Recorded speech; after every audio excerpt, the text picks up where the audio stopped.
la escatología. Y vamos a intentar, con la ayuda del Señor, contestar estas dos preguntas. ¿Hay un rapto secreto? Y la segunda pregunta, que no es menor que la anterior, es: ¿ha desechado Dios al Israel étnico? Bueno, a manera de introducción, permítame decirle, amados hermanos, que para nosotros es un honor tremendo darle la bienvenida a este seminario dedicado a uno de los aspectos más fascinantes y a menudo debatidos dentro de la teología cristiana, como es la escatología. La escatología, para que podamos entrar en trámite, es el estudio de los últimos tiempos y el destino final de la humanidad y del mundo. Cuando digo el destino final de la humanidad, entendemos que hay un grupo importante de seres humanos que van a partir a la presencia, o que han partido a la presencia del Señor porque han depositado su fe, han llegado a Cristo en arrepentimiento y fe, tal y cual usted y yo lo hemos hecho, y nos vamos con Cristo porque estamos convencidos, ¿cierto?, que el Espíritu Santo nos da seguridad de lo que tenemos como hijos de Dios. Pero también en la vereda del frente hay un importante grupo de seres humanos que ha rechazado históricamente a Cristo, y por solo hecho de rechazar a Cristo, Dios indudablemente tiene que aplicar justicia y van a vivir la eternidad sin Dios. Esto es lo que trata la escatología. ¿Qué pasa con un grupo, con otro grupo? Y también entra en la escena de la escatología un pueblo llamado Israel, que desde el Antiguo Testamento Dios escogió, como dice por ahí Deuteronomio 26, si mal no recuerdo, dice que no había nada bueno en Israel, nada agradable en cierto sentido para Israel, pero a Dios le plació, como le plació elegirlo a usted, eligió a este pueblo étnico llamado Israel para ser el depositario de, primero que todo, el Antiguo Testamento, depositario de la ley moral que iba a permitir a un mundo errante, como dice Génesis capítulo 6, a un mundo errante le iba a permitir que estas tablas de la ley iban a ser el decálogo, el cómo el hombre iba a recuperar su relación con Dios. Fíjese que en estos días hemos tenido una fuerte batalla de una fuerte guerra entre palestinos e israelitas. Y todo este tiempo, estos pequeños actos de violencia, realmente, si podemos hacer el término pequeño, se han suscitado innumerables publicaciones, noticias, y me llama poderosamente la atención. He ahí, ¿cierto?, el origen de este seminario o del tema de este seminario. Incluso existen innumerables posts en redes sociales acerca de este evento desde una perspectiva cristiana, digo entre comillas cristiana, y esto ha dado, creo yo, lugar a innumerables presunciones, innumerables profecías, según algunos cumplidas, algunos han catalogado esto como una de las marcas del fin del mundo, pero todo gira en torno a una pequeña que es sumamente importante: quién es el pueblo de Dios, quién es el pueblo de Dios en cierta manera. Entonces, vamos a analizar estas dos preguntas. ¿Hay un rapto secreto? ¿Ha desechado Dios a Israel étnico? ¿Qué había antes de esta creencia del rapto secreto? Y eso es lo que vamos a ver el día de hoy.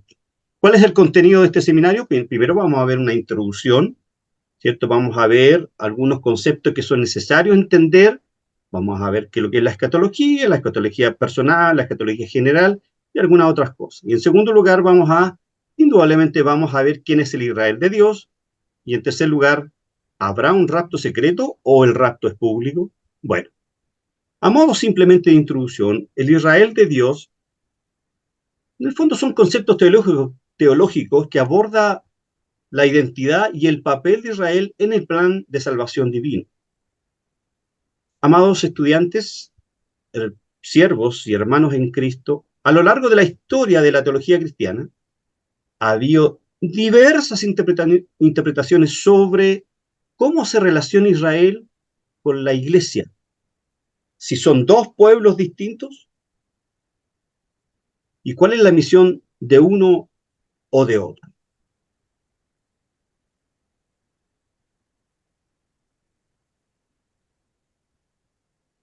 Introducción. Leamos este pasaje. Lucas 17, 20 al 21 dice, y cuando los fariseos le preguntaron acerca de cuándo había de venir el reino de Dios, Jesús, el contexto aquí está hablando, respondiendo Jesús, le respondió diciendo, el reino de este Dios no vendrá con advertencia. No dirán, mirad, aquí está o allí está, porque el reino de Dios está en medio de nosotros. Bueno, los incrédulos acá pueden hacer predicciones razonables sobre eventos futuros. Y lo vemos, inclusive a Salfate, que es un personaje chileno acá, ha hecho muchas predicciones sobre algunos eventos futuros basados en patrones de los acontecimientos pasados. Pero está claro de que, de acuerdo con la naturaleza de la experiencia humana, los seres humanos por sí mismos no pueden conocer el futuro. Por lo tanto, los incrédulos no pueden tampoco poseer un conocimiento seguro de ningún evento futuro. Pero los cristianos que creen en la Biblia, la sola escritura, que es el primer principio de de la reforma protestante, está, creo yo, en una situación diferente. Aunque no podemos conocer todo sobre el futuro, Dios conoce todas las cosas sobre el futuro y en la escritura nos ha comunicado los acontecimientos principales por venir en la historia del universo. Podemos tener entonces absoluta confianza que estos eventos, amados hermanos, ocurran, pues Dios nunca se equivoca y nunca miente. ¿Qué pasa con esto que acabamos de leer? ¿Qué pasaba con el Israel del primer siglo?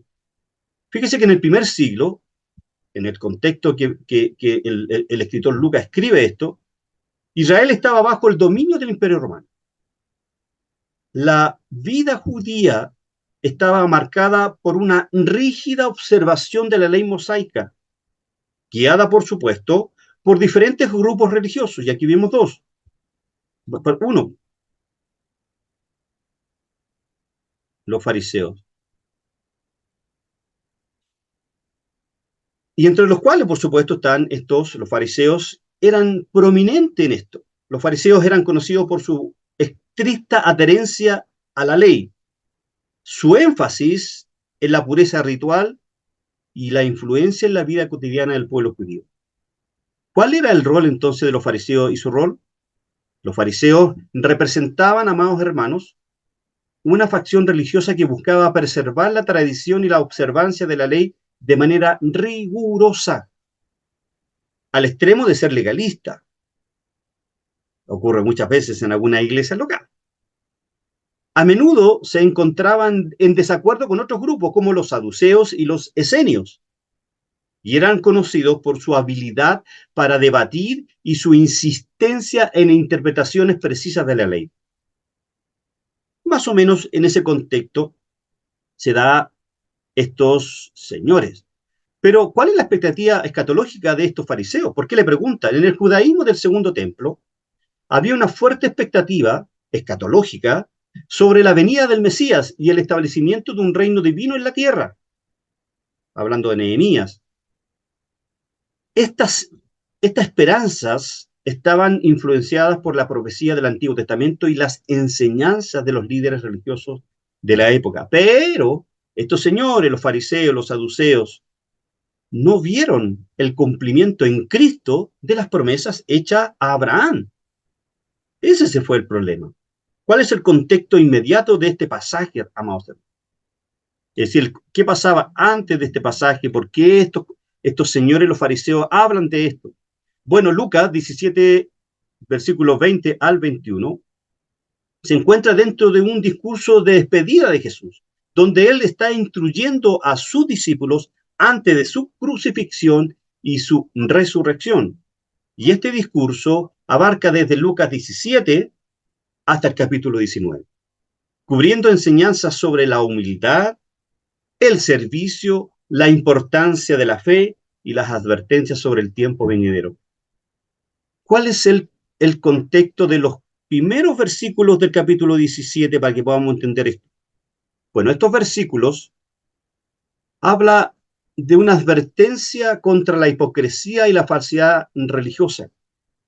Jesús enseña sobre la necesidad de una verdadera conversión interior y no solo de una observación externa de la ley. También Jesús habla en los primeros versículos enseñanzas sobre la fe y la humildad y hace algunas curaciones milagrosas. Básicamente, desde ya existe el interés de estos personajes de conocer cuándo iba a venir Jesús. Creo que la pregunta que hacen los fariseos a Jesús representa la inquietud de la gente hoy. Sin lugar a duda que nos preguntamos todos los días. ¿Cuándo va a venir Jesús por segunda vez?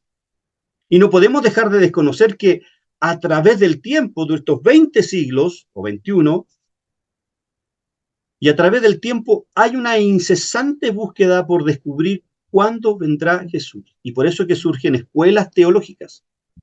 1, 2, hay 5 escuelas teológicas que hablan sobre estos hechos futuros, algunos temas elementales. Entonces, ahondar un poquito más de esto, yo creo que es detenerme. Vamos a avanzar, ¿sí?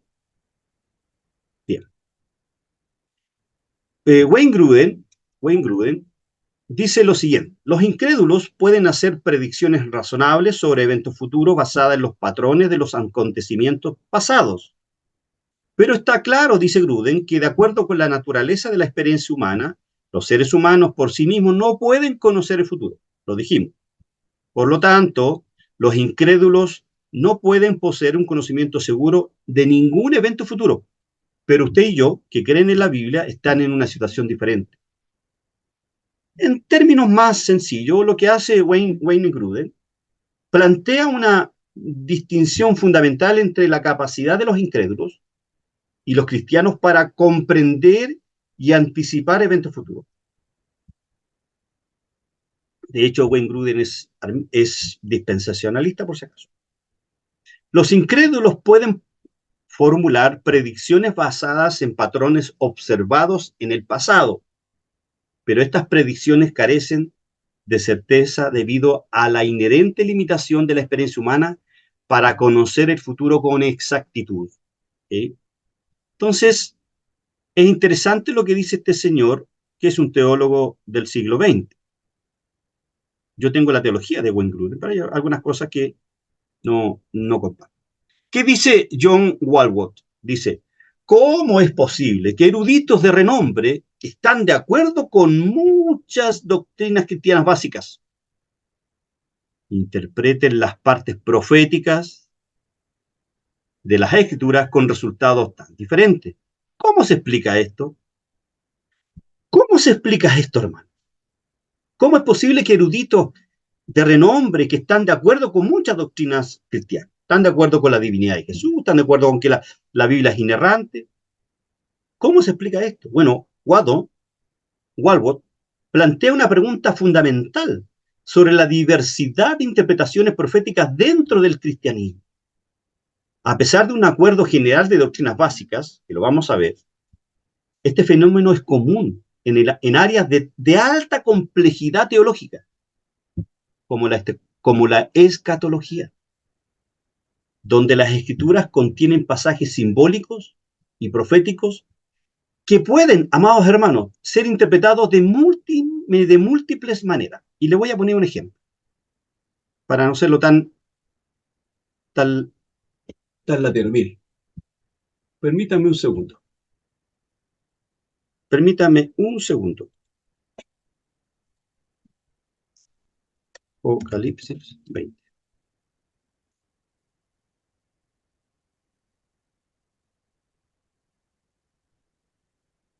Voy a compartir este texto. ¿Lo ven todos? ¿Sí? ¿Ven el pasaje que está aquí? Sí. Ya, Sí, perfecto. hermano, sí, sí. Ya, muchas gracias. Mire, le voy a leer esto y solo este pasaje tiene como 3 o 4 interpretaciones escatológicas. Leemos, vi a un ángel que descendía del cielo con la llave del abismo. ¿Es literal o es alegórica? Pregunto. Pastor Israel, ¿es literal o simbólica? Simbólica. Simbólica.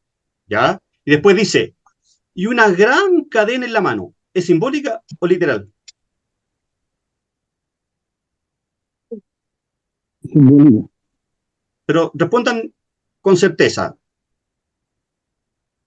Este hombre dice que vio un ángel que descendió del cielo con la llave del abismo. ¿La llave es literal o alegórica? Y luego en el versículo dice, y prendió al dragón. Y prendió al dragón, dice. Ahora, la misma escritura se interpreta así sola, que el primer principio de interpretación bíblica. Porque dice, y prendió al dragón la serpiente antigua que es el diablo y Satanás. La misma escritura dice que este dragón es Satanás, ¿cierto? Entonces, Sí. aquí es literal, obvio, porque la misma escritura dice que es literal, pero ustedes dijeron que el versículo número 1 es alegórico, no es literal. Y estamos bien hasta ahí. Y aquí está el problema. Y lo ató por 1000 años. Pregunta, ¿qué regla de interpretación usamos acá? ¿La literal o la alegórica? Respondan. La literal. Se le escucha mal, Literal. Pastor Israel. Se le escucha mal. Hermanos, ¿se dan cuenta que es difícil responder a esto? Porque los 1000 años, los 1000 años que usa una escuela teológica llamada dispensacionalismo, se basa solo en este texto para afirmar de que cuando Cristo venga por segunda vez va a atar a este señor por 1000 años literales. Pero ¿qué regla de interpretación usa? Si en el versículo 1 dice que es alegórica, en el versículo 2 la misma respuesta, perdón, la misma Biblia se interpreta a sí mismo, pero ¿qué regla de interpretación usamos aquí entonces? Y mire, y lo arrojó al abismo, y lo encerró, y puso su sello sobre él. ¿Qué sello? Para que no engañase más a las naciones, hasta que fuesen cumplidos 1000 años. ¿Es literal? Y después de esto debe ser desatado por un poco de tiempo. ¿Cuánto tiempo? Año. Entonces, si se dan cuenta, hermanos, lo que estoy hablando, ahí está, tiene que ver con lo que dice John Walworth. Dice, ¿cómo es posible que eruditos de renombre que estén de acuerdo con muchas doctrinas cristianas básicas interpreten las partes proféticas de la escritura con resultados tan diferentes? ¿Cómo explicar esto? Porque hay escuelas de interpretación y las razones para la diversidad de interpretación son varias. Están los métodos hermenéuticos diferentes, está el método literal versus el método simbólico, está el método contexto histórico y cultural, el contexto histórico gramatical. He ahí, amados hermanos, la importancia suya a la hora de interpretar cómo lo va a hacer. Luego dice Berman Ram, dice, necesitamos saber el método correcto de interpretación bíblica para no confundir la voz de Dios con la voz de los hombres. Wow, yo aquí lo aplaudo. En cada uno de los lugares donde nuestra interpretación es errónea, hemos sustituido la voz del hombre por la voz de Dios. Y Bernard Ram dice, evitar en la interpretación estas miradas. La legitimidad de la interpretación literal, la función de la revelación progresiva y la influencia de las presuposiciones teológicas. Él dice, evitemos en la interpretación estas miradas, dejémoslo a un lado. Entonces, amados hermanos, Cuando Bernard Ram dice esto, enfatiza la importancia de una hermenéutica adecuada para distinguir claramente entre lo que la Biblia enseña, la voz de Dios, y las interpretaciones humanas.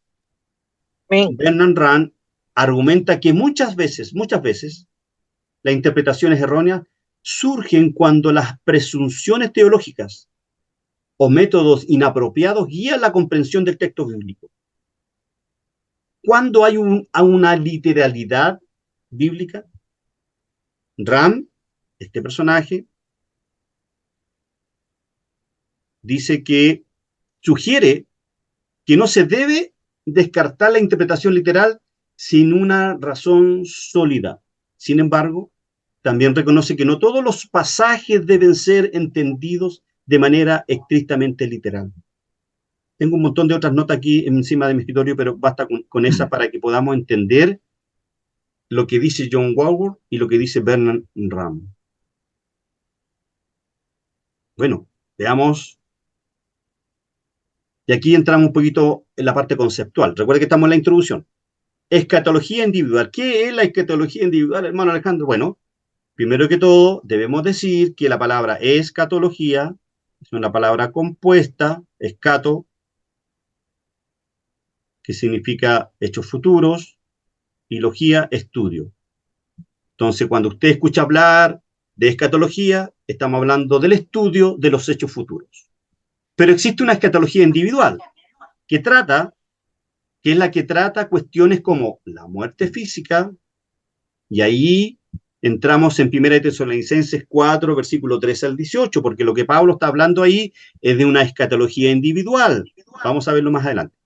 La inmortalidad del alma, el estado intermedio, el estado entre la muerte y la resurrección general.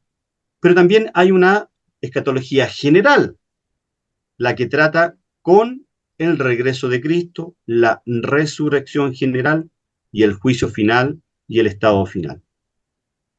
Esta quizás son conceptos teológicos un poquitito abstractos, pero en el fondo van tomaditos de la mano, estos dos.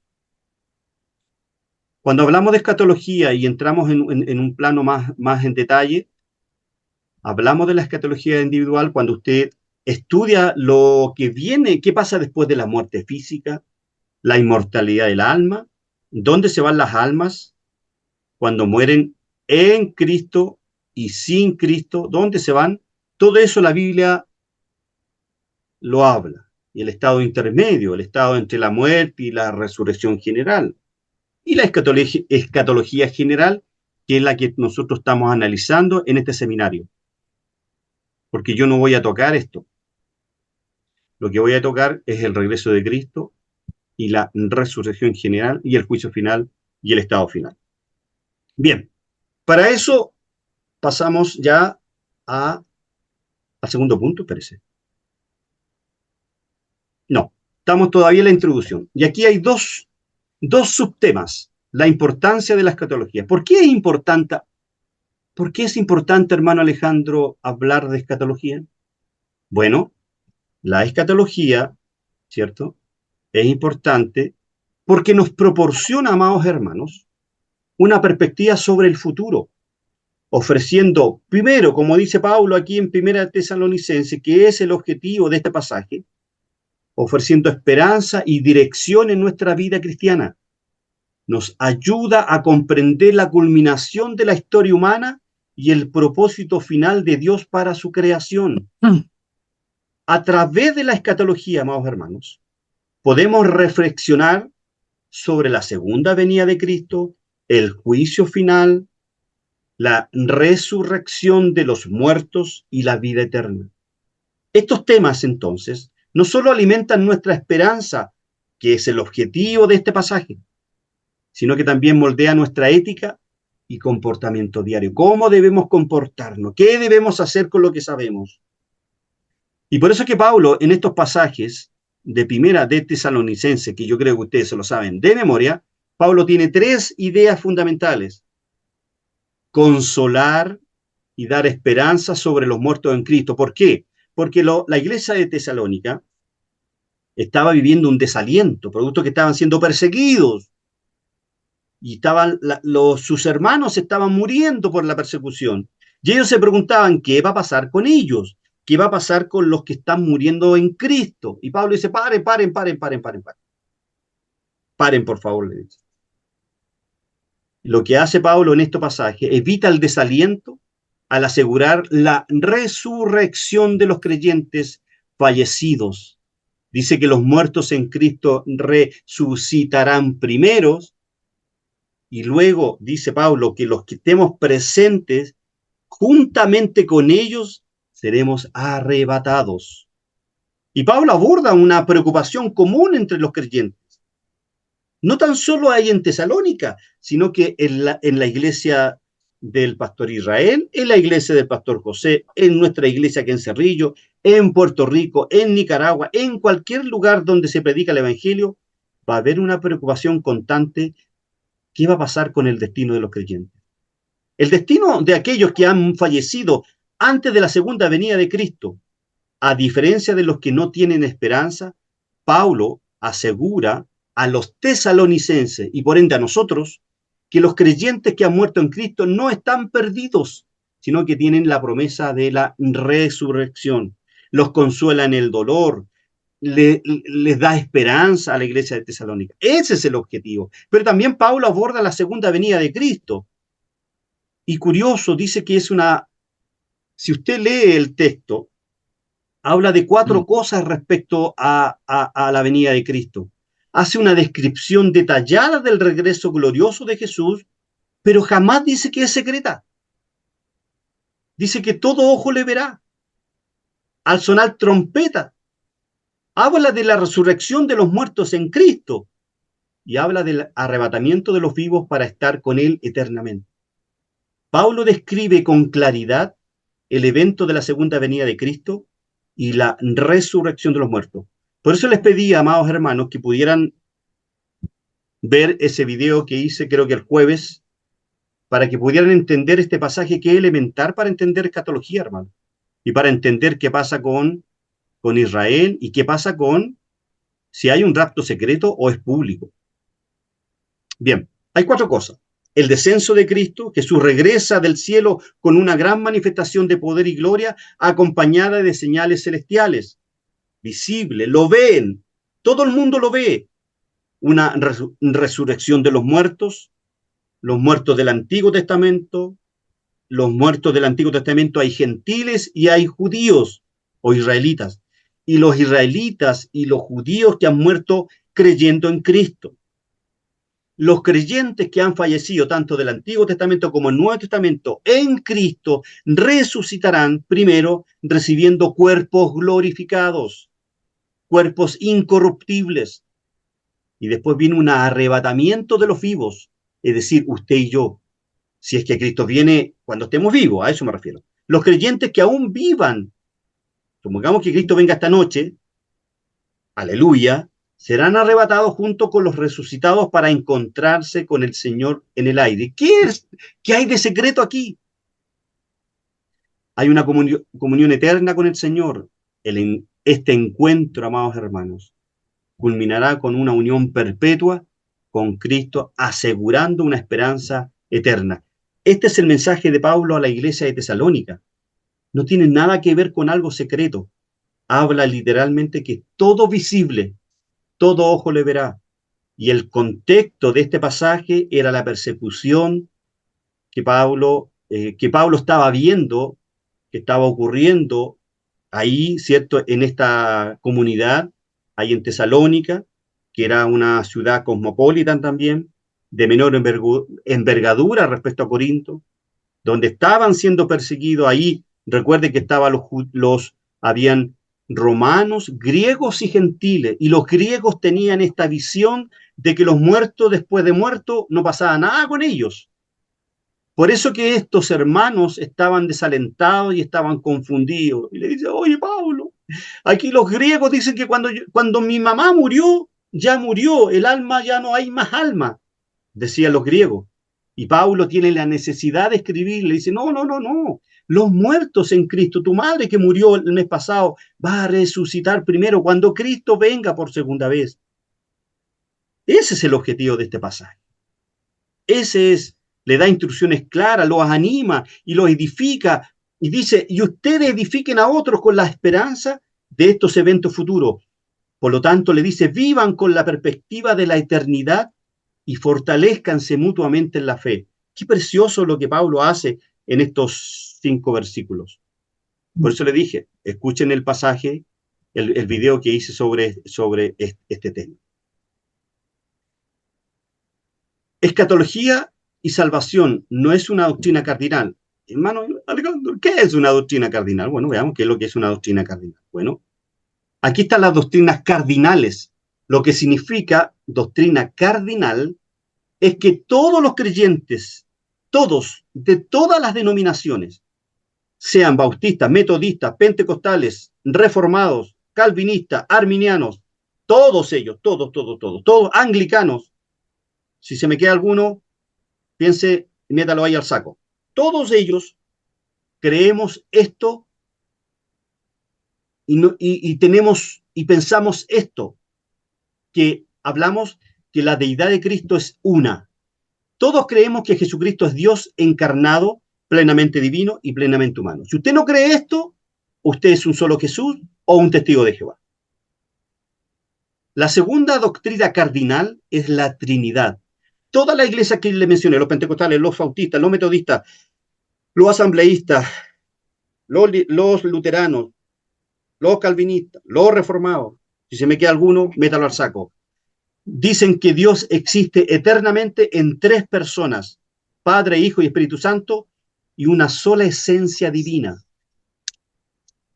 Todos creemos que la salvación por gracia mediante la fe, somos salvos únicamente por la gracia de Dios a través de la fe en Jesucristo, sin mérito propio. Todos los asambleístas, los pentecostales, los metodistas, los luteranos, los anglicanos, los calvinistas, los reformados, todos ellos creen que la salvación por gracia mediante la fe. Los presbiterianos. Y los presbiterianos también. Es que los presbiterianos son los reformados. Ojo. La resurrección de los muertos y la vida eterna. Todos, calvinistas, presbiterianos, reformados, asambleístas, luteranos, todas las denominaciones, los pentecostales, creen en una resurrección de los muertos y en la vida eterna. Creemos en la resurrección de los muertos y en la vida eterna para aquellos que han creído en Cristo. La inspiración y autoridad de la Escritura. ¿Quién? Los asambleístas, todos los que mencioné, creen que la Biblia es la palabra inspirada de Dios y la autoridad final en todas las cuestiones de fe y práctica. La muerte y ascensión de Cristo. Todos creemos que Jesús murió en la cruz por nuestros pecados, hablando de la expiación, y que resucitó al tercer día y ascendió al cielo. Pablo dice que si Cristo no hubiese resucitado, vana sería nuestra fe. Y todos, asambleístas, presbiterianos, pentecostales, luteranos, anglicanos, todos ellos, todo en este saco, todos los creyentes en Cristo, creen en la muerte y la ascensión de Cristo. Todos creen que la iglesia es el cuerpo de Cristo. La iglesia es el cuerpo místico de Cristo, compuesta por todos los creyentes que han adoptado su señorío. Anglicanos, luteranos, presbiterianos, asambleístas, reformados, calvinistas, pentecostales. Y si se me queda alguno, métalo al saco. Todos ellos creen que la iglesia es el cuerpo de Cristo. Y el mandamiento de amar. El amor a Dios y al prójimo es el principio fundamental que guía nuestras acciones y relaciones. Hermanos amados, pastores, todas estas son doctrinas cardinales. ¿Dónde está la escatología aquí? No está, pues. Porque la escatología es un tema secundario. Por lo tanto, si usted cree que Cristo viene en forma secreta, amén. Es su estudio. Si usted cree que Cristo viene en forma pública y una sola vez, amén, es su mirada. Bien. Y aquí pasamos al segundo tema, amados hermanos, el Israel de Dios. ¿Quiénes conforman el Israel de Dios, hermano Alejandro, según la Escritura? Bueno, lo primero que debemos decir, amados hermanos, que el concepto de Israel de Dios, que es muy conocido, inmediatamente lo vamos a asociar con el Israel étnico. Cuando yo digo el Israel de Dios, lo tengo por seguro que si yo hago una encuesta en este momento, el 60 o 70% de ustedes, de los 15 que estamos conectados, van a creer que el Israel de Dios son el Israel étnico. El concepto de Israel de Dios ha sido un tema central y debatido dentro de la teología cristiana, especialmente en el contexto de las relaciones entre Israel y la Iglesia. Y la pregunta fundamental que surge aquí es, ¿quiénes conforman el Israel de Dios según las Escrituras? ¿Se refiere exclusivamente al Israel étnico, es decir, los judíos que están ahí en Palestina peleando? ¿O también incluye a los judíos convertidos y a los gentiles que han sido injertados en el pueblo de Dios? Buena pregunta. El Israel de Dios, aunque lo voy a definir brevemente, pero lo voy a explicar desde el punto de vista teológico y bíblico, y voy a dar mi tesis. El Israel de Dios se refiere al pueblo elegido por Dios para cumplir sus propósitos divinos a lo largo de la historia. Y este concepto abarca, ponga mucha atención, tanto a los descendientes étnicos de Abraham, Isaac, Jacob,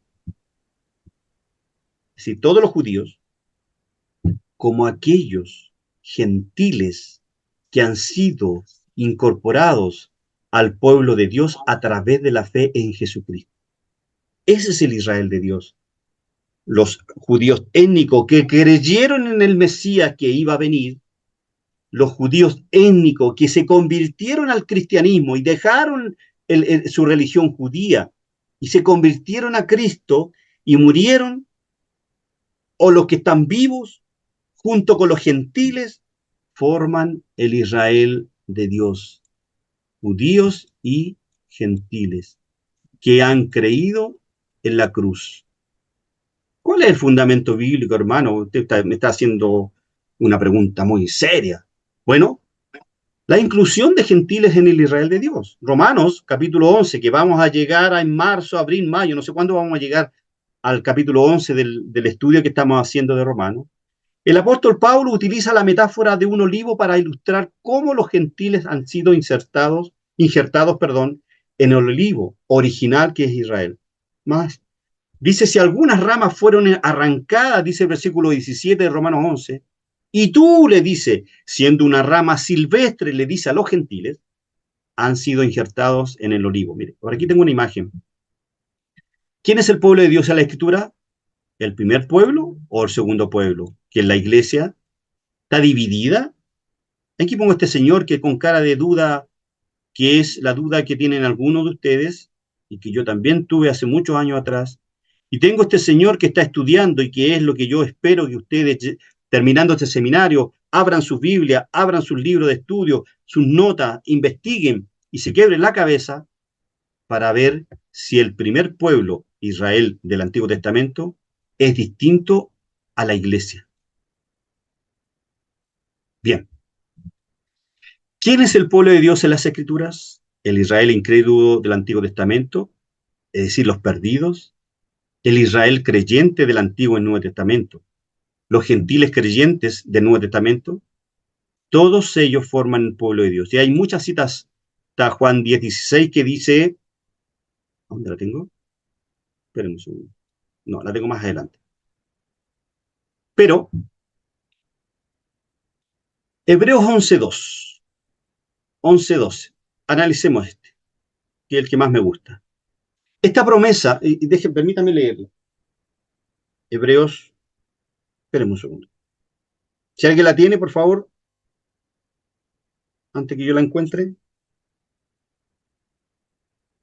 Hebreos, aquí está Hebreos.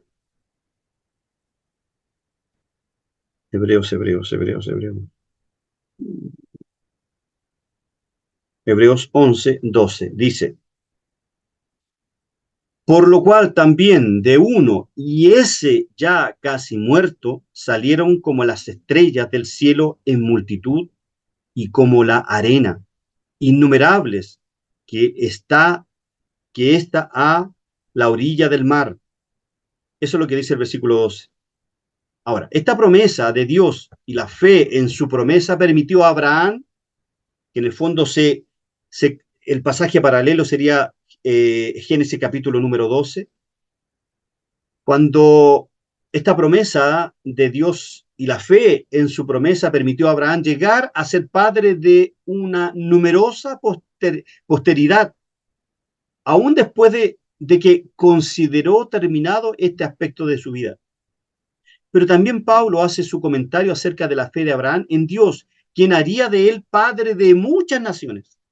Pablo dice en Romanos 4:19, sin debilitamiento de su fe, él enfrentó el hecho de que su cuerpo estaba como muerto, dado que tenía cerca de 100 años y que también el vientre de Sara estaba muerto. Abraham confió en que Dios cumpliría su promesa. Dios es fiel, dice Pablo, y el resultado de la fe de Abraham fue que un hombre y vinieron numerosos descendientes. El término pueblo de Dios es una expresión teológica utilizada en las Escrituras para describir a aquellos que tienen una relación especial y establecida con Dios, y que puede ser el Israel creyente en Cristo y los gentiles creyentes. Ellos forman el pueblo de Dios. Ellos son el Israel de Dios. Este concepto aparece tanto en el Antiguo Testamento como en el Nuevo Testamento, aunque su significado y aplicación pueden variar en cada contexto. En el Antiguo Testamento, ahí en Éxodo capítulo 19, Dios le dice a Moisés, ahora, si diereis vuestra atención a mi voz y guardareis mi pacto, vosotros seréis mi especial tesoro sobre todos los pueblos, porque mía es toda la tierra, y vosotros seréis un reino de sacerdotes y una nación santa. ¿Han escuchado hablar de ese pasaje? ¿Qué dice Primera de Pedro 2:9? Pero vosotros, le está hablando a la iglesia ahora. En el Éxodo, Dios le habla a Moisés respecto al Israel étnico. Lo repito, y le dice ahí en Éxodo 19, versículos 5 y 6. Ahora, si diereis vuestra atención a mi voz y guardareis mi pacto, vosotros seréis mi especial tesoro sobre todos los pueblos, porque mía es toda la tierra, y vosotros me seréis un reino de sacerdotes y una nación santa. ¿Qué dice Primera de Pedro 2:9? Pero vosotros sois linaje escogido. ¿A quién le está hablando? ¿Al Israel étnico o a la iglesia? Iglesia. A la iglesia. Exacto. Pero vosotros sois linaje escogido, real sacerdocio, nación santa, pueblo adquirido por Dios, para que anunciéis la virtud de aquel que os llamó de las tinieblas a su luz admirable. En estos pasajes se enfatiza, por lo tanto, que el pueblo de Dios está compuesto por todos aquellos que han aceptado a Jesús como Señor y han entrado en una relación, han sido injertados en el caso de los gentiles, en una relación personal con Dios, formando así una comunidad global de creyentes. Creo que aquí está la imagen. Aquí está la imagen. Romanos 9, versículos 6 y 7 dice, porque no todos los que descienden de Israel son israelitas. Qué interesante lo que dice Pablo. ¿Quiénes son los israelitas? Sino por ser descendientes de Abraham. Son todos hijos, dice. ¿Quiénes son israelitas? La rama natural, hablando de Abraham, los gentiles, Isaac y Jacob en el Antiguo Testamento. Pero está la rama silvestre. ¿Y quién es la rama silvestre que fue injertada? Estamos hablando del eunuco, los gentiles cristianos, el carcelero, gentiles cristianos, Lucas, Cornelio. Acá tenemos judíos cristianos, judíos cristianos, Pablo, Jacobo, judíos cristianos, que son la rama natural no desgajada, los que se convirtieron a Cristo. ¿Dónde está usted? Aquí. Usted fue injertado en el Israel de Dios. El olivo que se cultiva aquí en huertos en toda Palestina se aceptaba como emblema de Israel. Es decir, el olivo es parte de este árbol natural de Israel, como también era el caso de la vid. Y Pablo desarrolla la metáfora de tal modo que ilustra y da cabida, Pablo, a su enseñanza acerca de los judíos y los gentiles. El olivo cultivado es el pueblo de Dios, cuya raíz está en los patriarcas aquí. Esa es la raíz, los patriarcas, y cuyo tronco representa la continuidad de los siglos. Ahora, algunas de las ramas han sido desgajadas, las que representan a los judíos incrédulos. Pregunta, ¿los judíos que están allá en Israel peleando por su tierra, son el Israel de Dios a la luz de lo que estamos explicando? Se podría decir que no. ¿Se podría decir que no o no?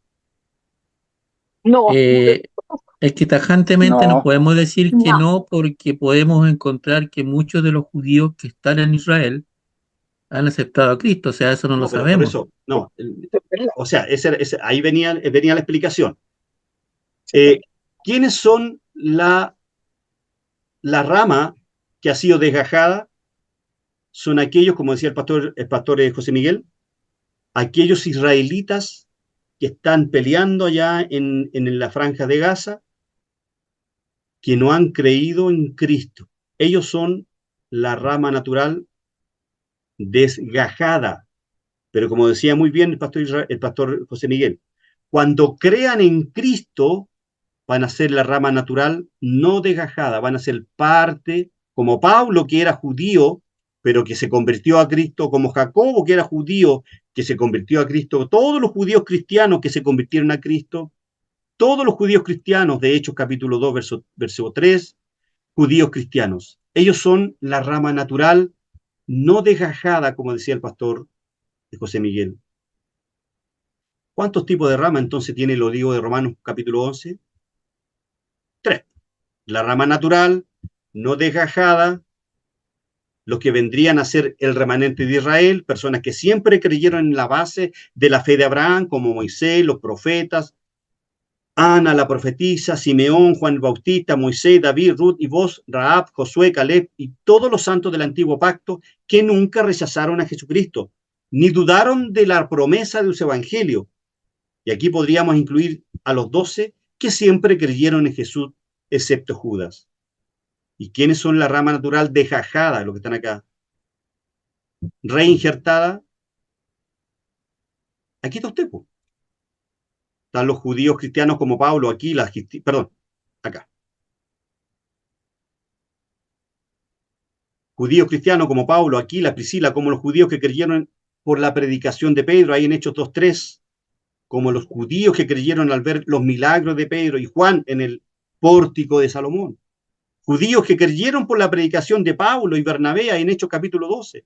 Todos ellos, amados hermanos, son la rama natural no desgajada, pero son parte del olivo, no tan solo por ser judíos, como decía el pastor José Miguel, sino porque creyeron en Cristo.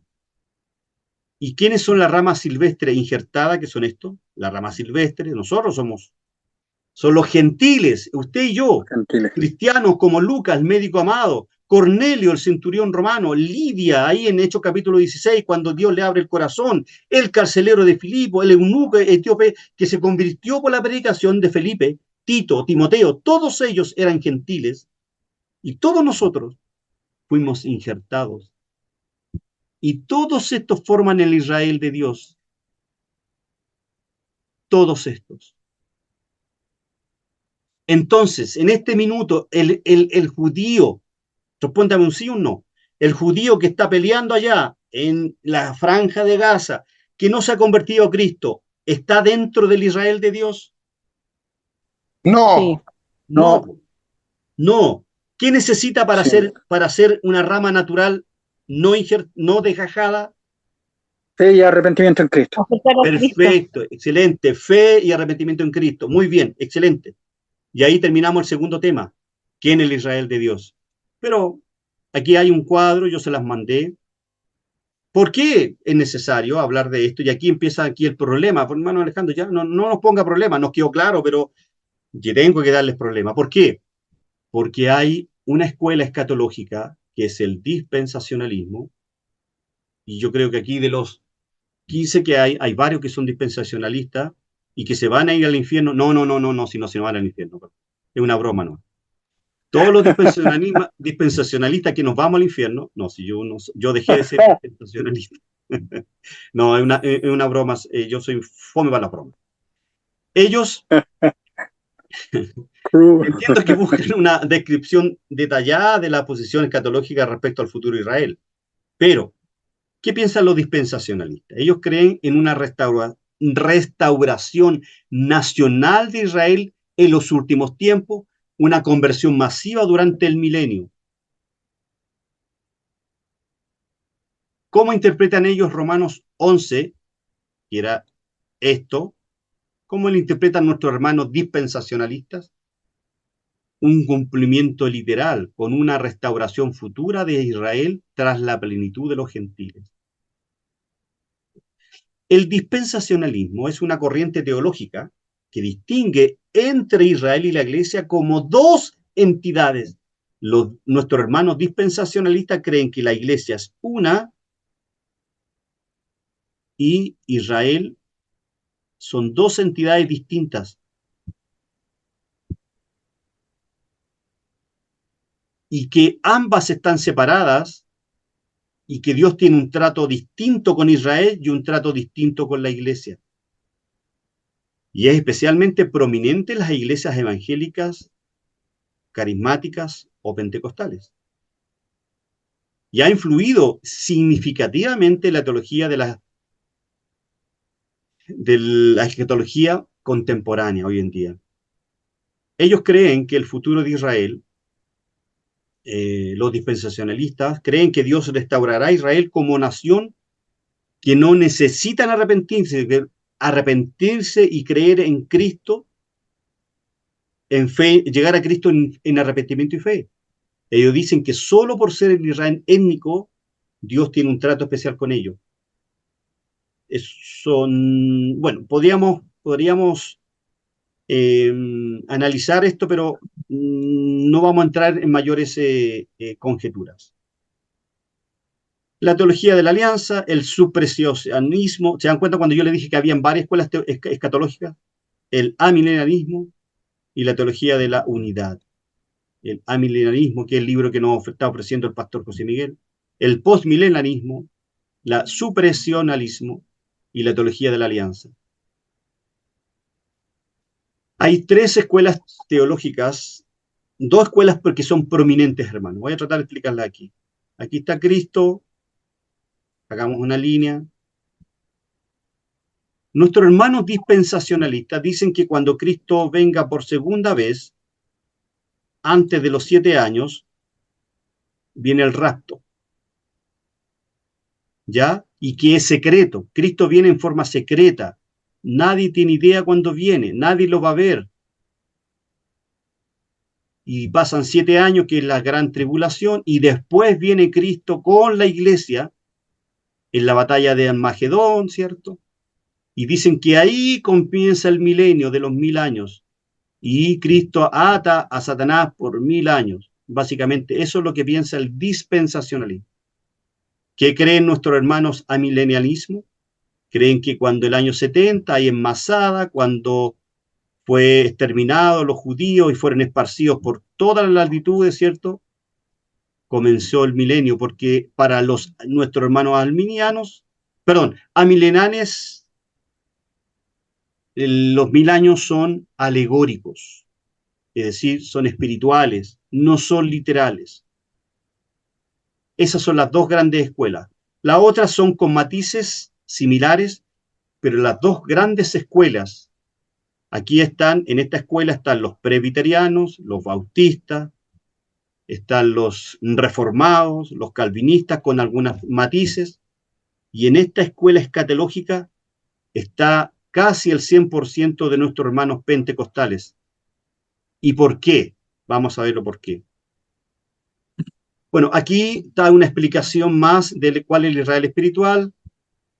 Aquí está la situación que la Biblia enseña acerca del rechazo de Israel. Aquí hago un estudio de los capítulos 9 al 11 que trata del problema planteado por el siguiente hecho dramático, ¿ya? Y aquí doy una explicación, pero por la hora no la voy a dar, porque quiero contestar la última pregunta. ¿Por qué Israel sufre incredulidad? También le voy a mandar el estudio que hice. Israel no quiso recibir la justicia de Dios, y contesto estas 3 preguntas en el estudio.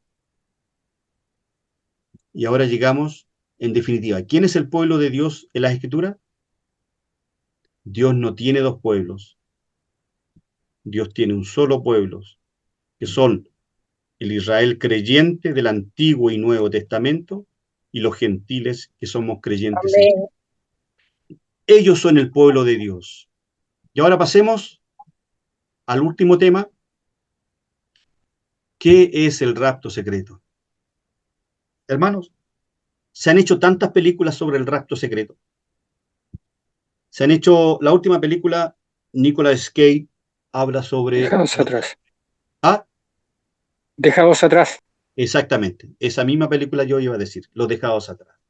¿Qué es el rapto secreto? Es una doctrina escatológica que sostiene que antes de un periodo de tribulación, un tiempo de gran angustia y juicio sobre la tierra, Jesucristo vendrá de manera repentina y secreta, para arrebatar a los creyentes vivos y resucitar a los muertos en Cristo, llevándolos al cielo.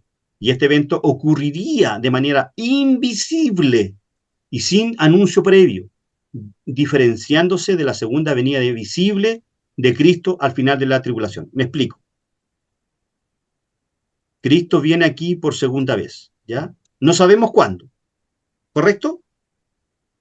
Pero dicen nuestros hermanos dispensacionalistas que Cristo va a venir en forma secreta, como la imagen que está ahí, como esta imagen, que Cristo viene ahí con los ángeles, y aquí estamos todos, y vamos a ver a nuestros hermanos que murieron, como dice Pablo ahí en Primera de Tesalónica, y nosotros vamos a ser arrebatados. Todos ellos dos ocurre de manera secreta. Nadie en el mundo lo sabe.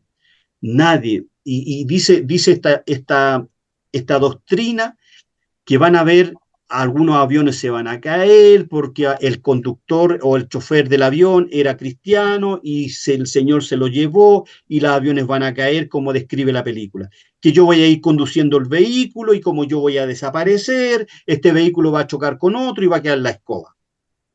Eso es lo que dice esta mirada escatológica. Pasan 7 años aquí en la tierra. Esto está basado en Daniel, capítulo 9, capítulo 9, Daniel capítulo 9, usted lo puede leer, del versículo 12, me parece, al 16, si mal no recuerdo. Déjenme buscárselo para hablarles bien, en propiedad. Denme 2 segundos, por favor, amados hermanos, no se vaya de su canal. Daniel, ¿a dónde estáis, Daniel? ¿A dónde te fuiste, Daniel? Aquí está Daniel. Daniel capítulo 9 dice lo siguiente, mire.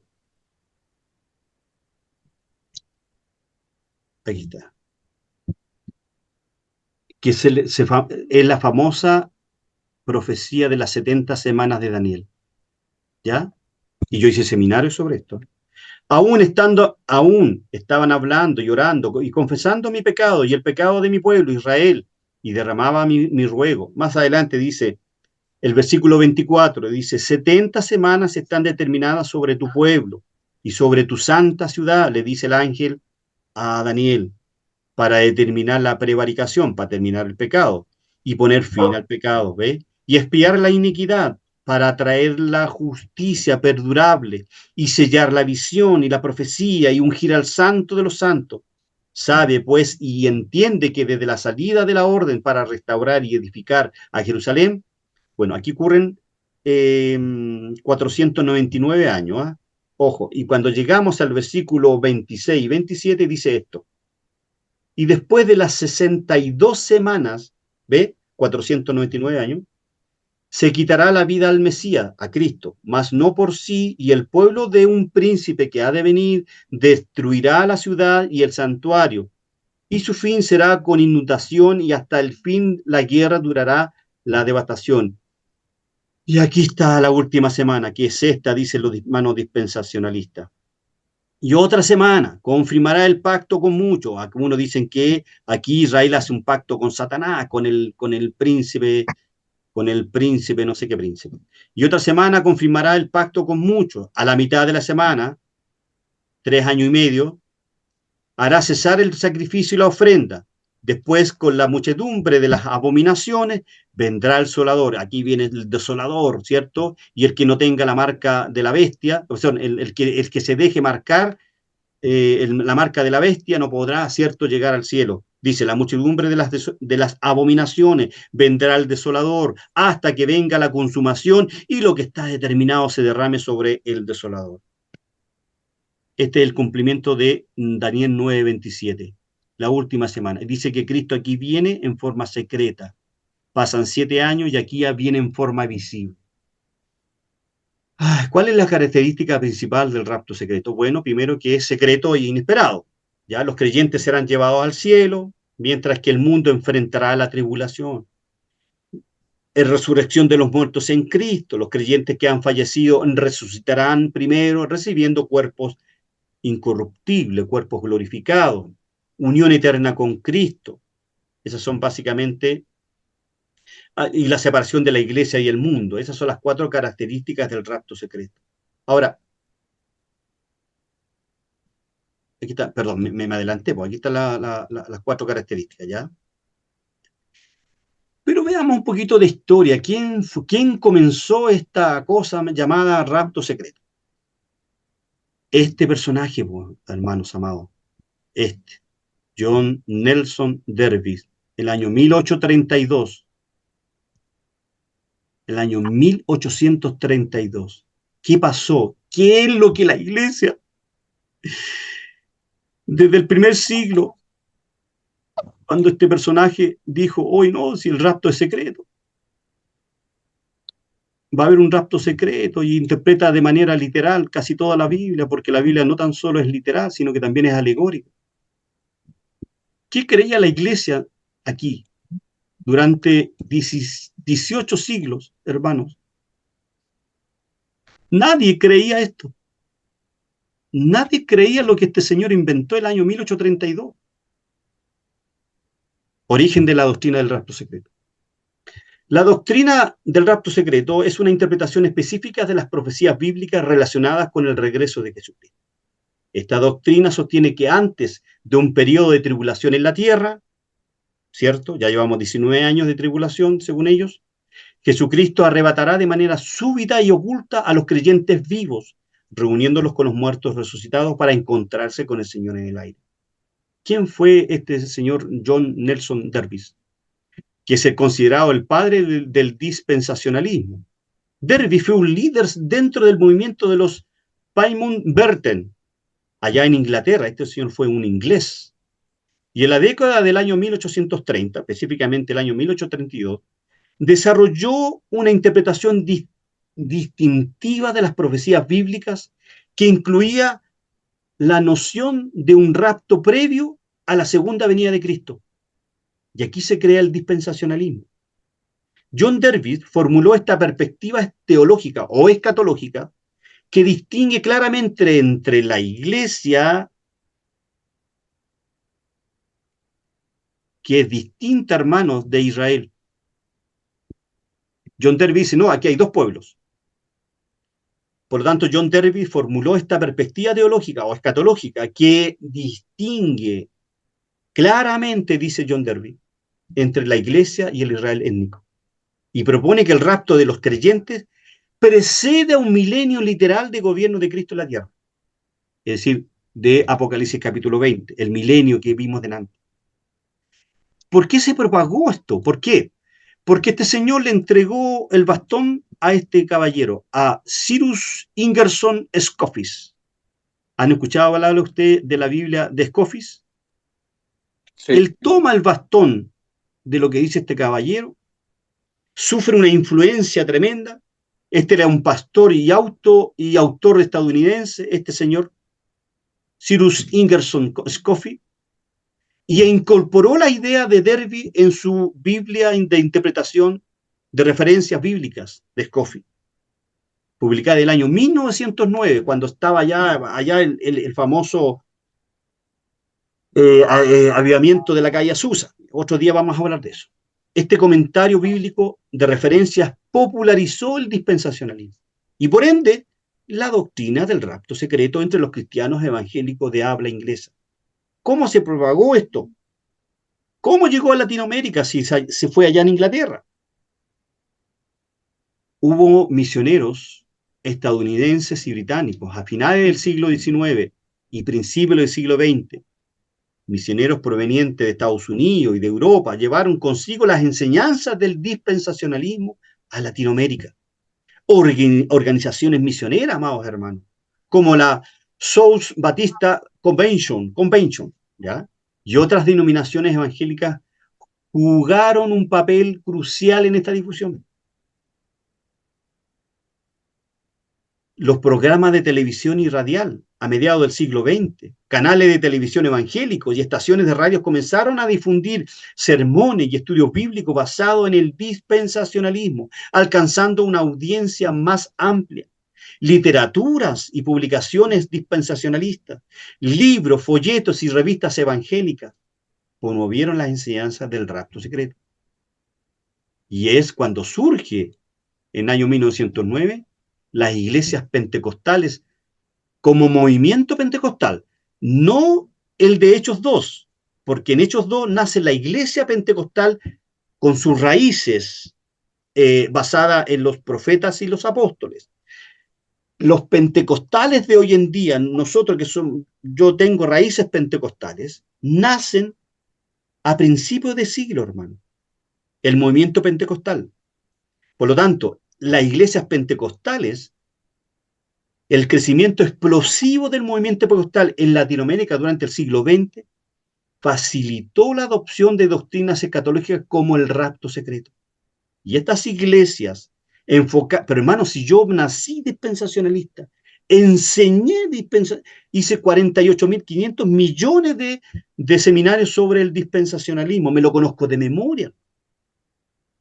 Estas iglesias enfocadas en la experiencia personal y en la interpretación literal de la Biblia encontraron en el dispensacionalismo una estructura teológica atractiva. Se crearon centros de estudio y seminarios. El seminario de Dallas, que es uno de los más importantes, de ahí nace cierto Lewis Perry Schaeffer, un teólogo que yo lo estudié, hermano. Las dos tomos me lo regaló un pastor amigo que falleció, don Miguel Mondaca, que el pastor Israel lo conoce. Él me regaló la teología de Lewis Perry Schaeffer. Ahí yo aprendí el dispensacionalismo. Y en fin, podemos hablar toda la tarde, pero quiero hablarle un poquito de lo que dice la Escritura. ¿Cuál es el sustento bíblico? Y con esto ya, hermanos, vamos a ir terminando porque ya no hemos pasado. ¿Cuál es el sustento bíblico y teológico del rapto secreto? Y perdónenme si me pasé porque era solamente una hora. La doctrina del rapto secreto se apoya en varios pasajes bíblicos que, según sus defensores, describen el evento de manera explícita, implícita o explícita. Ya lo vimos, ¿se acuerdan? Primera de Tesalonicenses es el pasaje por excelencia que sacan nuestros hermanos dispensacionalistas para hablar del rapto secreto. Y dice, tampoco queremos, hermanos, que ignoréis acerca de los que duermen. ¿Qué les dice?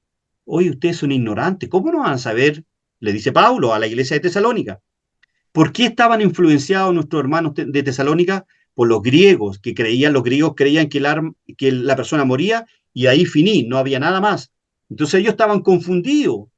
Y Pablo le dice, hermano, no queremos que ignoréis acerca de los que duermen, griego tanato, está hablando de los que mueren, para que no os entristezcáis, no se entristezca por los que duermen, como los demás que no tienen esperanza, los gentiles no tienen esperanza, pero sí los creyentes. Porque si creemos que Jesús murió y resucitó, así también le dice a nuestro hermano, también traerá Dios con Jesús a los que durmieron, a los que murieron.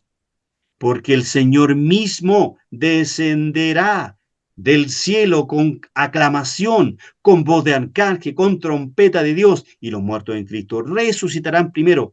Luego nosotros, dice Pablo, los que vivimos, los que hayamos quedado, seremos arrebatados juntamente.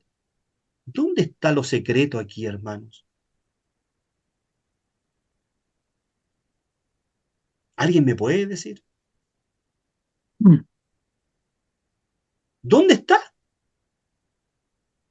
Esta es la debilidad de la debilidad, el fundamento, este es el fundamento teológico bíblico del rapto secreto. Pero yo personalmente no veo nada secreto aquí. No veo que diga que Cristo va a venir en secreto, ¿cierto? Que nadie lo va a ver. No veo eso. Porque en la primera carta a los tesalonicenses, el apóstol Pablo aborda varias preocupaciones de los creyentes en Tesalónica. Entre ellas, la incertidumbre sobre el destino de los cristianos que han fallecido antes de la segunda venida de Cristo. Porque Pablo le dice que Cristo va a venir por segunda vez. Y muchos de ellos estaban inquietos, estaban atemorizados por la muerte de amigos y seres queridos, preguntándose si estos creyentes también perderían su esperanza de resurrección y comunión con el Señor. ¿Y cuál es el propósito de este pasaje? Pablo busca consolar y fortalecer a los creyentes, asegurándoles que aquellos que han dormido, fallecidos, en Cristo no están perdidos, sino que tienen la promesa de resurrección y unión con el Señor en su segunda venida. Por lo tanto, este pasaje de Primera de Tesalonicenses no habla de un rapto secreto, no expresa con Amén. absoluta claridad la doctrina del rapto secreto, tal como es entendida, con cariño lo digo, dentro del dispensacionalismo premilenialista. Aunque proporciona fundamentos que los defensores del rapto secreto consideran relevantes, el texto es ambivalente desde mi perspectiva y permite múltiples interpretaciones. Si usted lo lee, si usted va con prejuicio a leer este pasaje y va a decir, no, pues hermano, aquí está el rapto secreto. Hay una ambigüedad en el texto. El lenguaje utilizado por Pablo puede ser interpretado de diversas maneras, tanto para un evento secreto como para una segunda venida visible y pública. Por lo tanto, hay una ambigüedad del texto. Hay una interpretación alternativa. Varias corrientes teológicas encuentran en el mismo pasaje una base sólida para entender el regreso de Cristo como un evento visible y culminante. Faltan detalles específicos. Si Pablo quiso hablar de un rapto secreto, este era el pasaje para decirlo, pero el pasaje no proporciona detalles suficientes para diferenciar claramente entre un rapto secreto y una segunda venida visible, lo que deja espacio para diversas interpretaciones.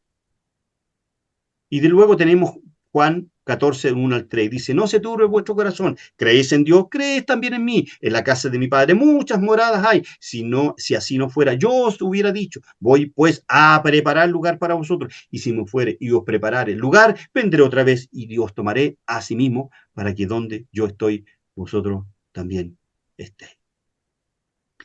Interpretación. Se ve como una promesa de que Jesús regresará para llevarse a los creyentes, apoyando la idea de un arrebato previo a la tribulación. En el Evangelio de Juan, el capítulo 14, parte de un discurso de despedida de Jesús a sus discípulos durante la última cena, poco antes de su arresto y crucifixión. Y este discurso, que abarca los primeros versículos, tiene como propósito consolar a los discípulos y prepararlos para los eventos futuros. Los primeros 4 versículos, Jesús invita a los discípulos a no turbar su corazón y reafirmar su relación con Dios Padre. Versículos 5 y 6, que es posterior al que leímos. Tomás expresa dudas sobre dónde irá Jesús. Y Jesús responde reafirmando que Él es el camino, la verdad y la vida. Los versículos siguientes, los versículos 7 al 11, lo que hace Jesús, dice Jesús, enfatiza la unidad con el Padre y la importancia de creer en Él para tener una relación plena con Dios. Jesús aquí está hablando de consolación y esperanza. Está hablando del envío del Espíritu Santo. Está hablando de la unidad con el Padre. Está hablando de un mandamiento de amor. ¿Dónde está lo secreto? Repito, el rapto secreto es una doctrina escatológica principalmente sostenida dentro del dispensacionalismo. Propone que Jesucristo vendrá de manera repentina y secreta para arrebatar a los creyentes vivos y resucitar a los muertos en Cristo. Hermanos, Hermano Alejandro, díganme. bueno, está interesante la clase y lo que estamos del tema del pacto secreto, yo pienso que no va a ser secreto, primero que nada. Porque si nos vamos al libro de Hechos, en el capítulo 1, versículo 10, dice, mientras miran al cielo y veían que él se alejaba, dos varones vestidos de blanco se pusieron junto a ellos y le dijeron, varones Galileos, ¿por qué están mirando al cielo? Si este mismo Jesús que ustedes han visto irse al cielo, vendrá de la misma manera que lo vieron desaparecer. O sea, aquí en ningún momento los ángeles, ¿no es cierto?, le dicen a los apóstoles que va a venir dos veces, Exacto. primero que nada. Mm, Le está diciendo que va a volver. exacto. Y va a volver, ¿no es cierto? Bueno, ya sabemos todo lo que nos dijo. Bueno, y Pablo también en Corintios habla acerca de lo mismo. Mm. Nos Claro. encontramos que hay dos venidas, es Mm. una sola. Lo que el pastor José Miguel, yo estoy muy de acuerdo con usted y reafirmo lo que usted dice. Lo que sí intentamos hacer acá, en este seminario, es analizar aquellos pasajes donde nuestros hermanos, queridos, amados hermanos dispensacionalistas, se basan para el rapto secreto. Pero para el rapto público, como usted lo decía, hay un montón de pasajes para afirmar que no hay dos venidas de Cristo. Mire, cuando hablamos de dos miradas, como usted decía, pastor José Miguel, son dos venidas de Cristo, hermanos. La Biblia no habla de dos venidas, una secreta y una pública. Búsquenme un pasaje en las Escrituras, como decía el pastor, muy bien lo decía el pastor José Miguel. No hay dos venidas de Cristo, solo hay una que es pública. Y eso es lo que Pablo habla en 1 Tesalónica, capítulo 4, versículo 13 al 18. En Hechos, capítulo el que mencionó el pastor José Miguel. Así que, a la luz de una sana doctrina, yo dije al principio, hay muchos que caminamos por una vereda y hay otros que caminan por la vereda del frente. ¿Somos hermanos en Cristo? ¿Debemos amarnos? Sí. Fíjese, grandes precursores dispensacionalistas. Pastor John MacArthur, John Piper, José Miguel, el pastor Miguel Núñez. El pastor Núñez. Por la vereda al frente, Sproul, eh, eh, Sugel Michelem. Sugel Michelem, entre otros, Berkov. Berkov. Pero al final conjugan todos en una sola cosa, que en el cielo, sea secreto o público, vamos a estar todos adorando al Señor. Amén. Por eso que dice el alcance al principio de que la escatología no es una doctrina cardinal. Es decir, las doctrinas cardinales son cardinales, que son únicas, que no hay escuelas teológicas ahí, solo hay una sola, son las que vimos. Inclusive, para el tema soteriológico, que es la salvación, hay dos escuelas escatológicas. Están los reformados por un lado y están nuestros hermanos arminianos por otro lado. Pero eso es cuento para otro lado. Lo que quiero enfatizar es que la escatología no tiene dos escuelas, tiene 5. Bueno, para terminar, palabras al cierre, amados hermanos. Queridos estudiantes y hermanos en la fe, hemos recorrido juntos un camino de profunda reflexión y estudio teológico sobre el Israel de Dios y la naturaleza del rapto a la luz de la Escritura. Es evidente que tanto judíos como gentiles forman parte integral del pueblo de Dios, unificados en Cristo y llamados a vivir en unidad y justicia. Por lo tanto, los animo a mantenerse firmes en las verdades que hemos intentado explorar hoy. Y si usted tenía una idea distinta, yo le animo a que estudie, que profundice, que le pida dirección al Señor. Si yo le contara cómo me pasé para la vereda del frente, usted me va a decir, hermano,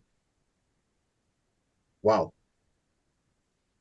La comprensión de que el rapto es un evento público y glorioso nos invita a vivir con vigilancia activa y preparación espiritual, hermanos. Y espero que esta jornada de aprendizaje que le hemos ofrecido como instituto les inspire a cada uno de ustedes a ser testigos fieles de la unidad y la esperanza que tenemos en Cristo Jesús, trabajando juntos como un solo cuerpo, en constante crecimiento y transformación hacia la plenitud de su reino. Y quiero hacerles dos preguntas, nada más que dos preguntas. Y si alguno la contesta, ya tiene tres preguntas. Si alguno la contesta bien, ya tiene un 7 para marzo. Primera pregunta. El Israel de Dios, según las escrituras y los pasajes analizados, ¿quiénes conforman el Israel de Dios? En la Israel de Dios, toda la iglesia, todos aquellos que han creído en Cristo. ¿Qué Ese pregunta? es el ¿Cuál es la Israel. letra? Si ahí está la pregunta, ahí está la pregunta y están las alternativas. Tanto judíos étnicos como gentiles, convertidos y han sido esclavos. Esa. Ya, entonces la C. letra C, Sí, ¿estamos todos de acuerdo con la letra C? Sí, sí. Así es. Sí, Tanto los judíos étnicos, muy bien a quien respondió, tanto los judíos étnicos y todos los que respondieron, como los gentiles convertidos que han sido injertados en el pueblo de Dios. Explicamos los pasajes de Juan 16, Efesios 2, 11 al 19, Gálatas 3, 18, que no lo explicamos, sino que están en las PPT. Destacan que el Israel de Dios incluye tanto a judíos étnicos como a gentiles convertidos, que han sido injertados por medio de la fe en Jesucristo. Y esto refleja una unidad espiritual, una herencia común de la promesa divina, trascendiendo las diferencias étnicas. Segunda pregunta. El rapto secreto versus público. ¿Qué evidencia bíblica apoya la idea de que el rapto será un evento público y no secreto?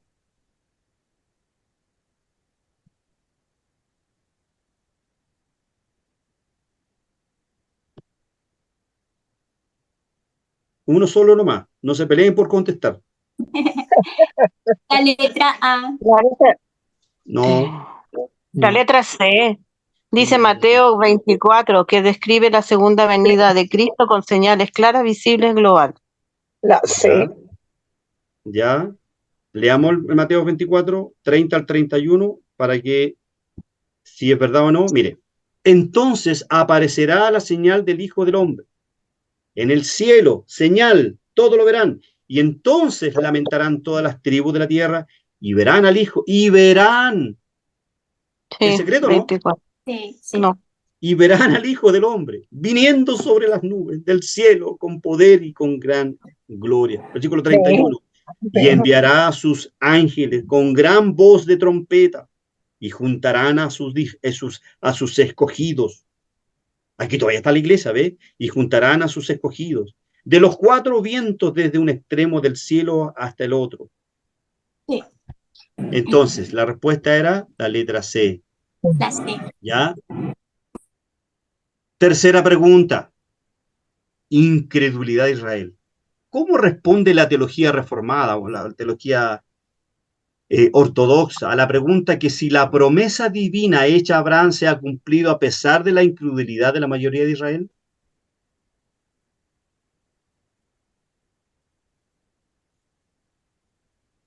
Uno solo nomás, ¿ya? No se peleen por contestarlo. igual es la letra C. Exactamente, es la letra C. Las promesas a Abraham se cumplen espiritualmente en la iglesia.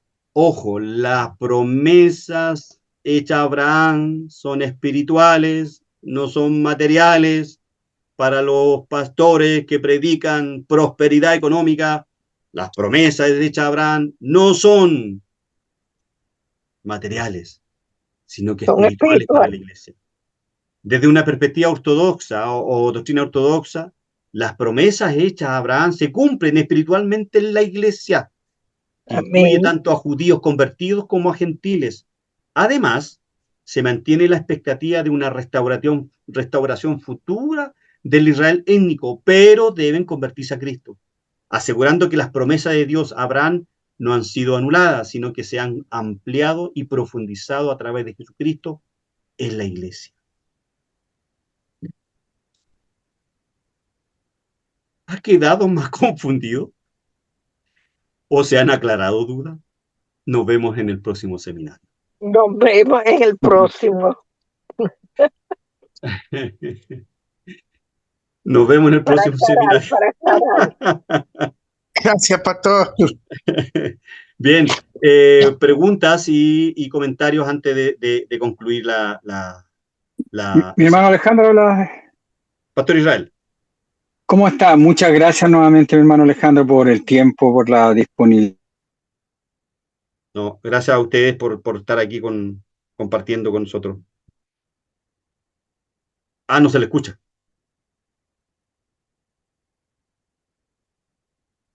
¿O me fui yo? ¿O me fui yo?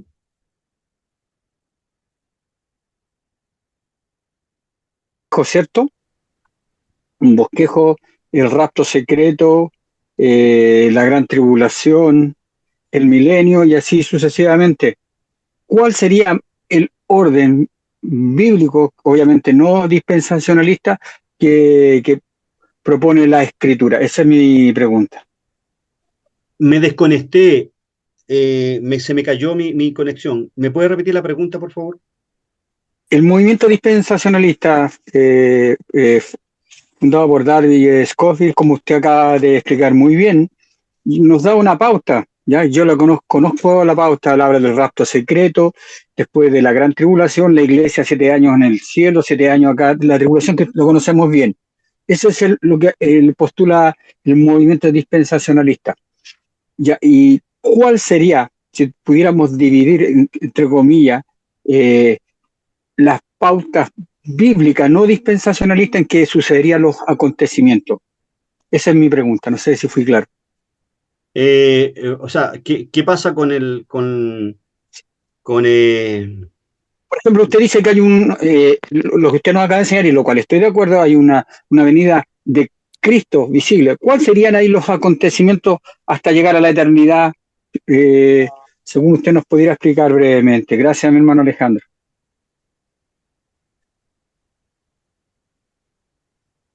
Ya. Espera un segundo. ¿Sí?